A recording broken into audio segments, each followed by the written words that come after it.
what is LLM ops? So it is something similar to your ML ops. So now what exactly the purpose of LLM ops is? Now, while you are developing your LLM models or you are trying to build a chatbot using RAG or agentic AI, there are two levels of it. One is development environment and another one going to be production environment. So production environment is a place where the model need to run on its own. So like it need to update, we need to keep on tracking its performance and all that. So in order to push it into production, so we need to have LLMOps pipeline, or we can say like a DevOps pipeline in simple lines. So now what are the tools we use it? For example, in order to create your LLM model to the production, you are creating a chatbot to the production, you need to have a model hosting related services. So for that, we are using Amazon Bedrock.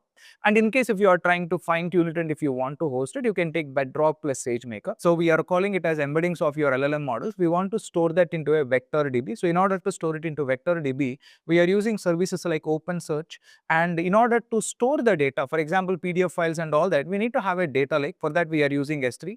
And I want to orchestrate it. So once in a week, once in a month, I want to update my data. So for that reason, I want to use orchestration tools like Lambda, ECS or EKS. And I want to monitor my model for its performance and all that. For that, I can use CloudWatch. And for the sake of CI/CD pipelines, I will be using Code Pipeline. I will be using CloudFormation. So now while you are developing it, so you may not be using all these resources, you simply use AWS Bedrock, you use Python, you run it for a development sake. But if you want to take it to the production, then you need to use LLMOps pipeline using any of the cloud providers like AWS Azure. The same thing followed even to MLOps as well. While you are doing MLOps, for your regular development, you don't need to have a lot of stuff. You just need to have your regular Python and you can run it. But if you want to take your ML model to the production, you need to have an MLOps pipeline. So keep these points in the brain. If you can really learn AWS with LLMOps pipeline, that's going to be a great advantage for your AI career.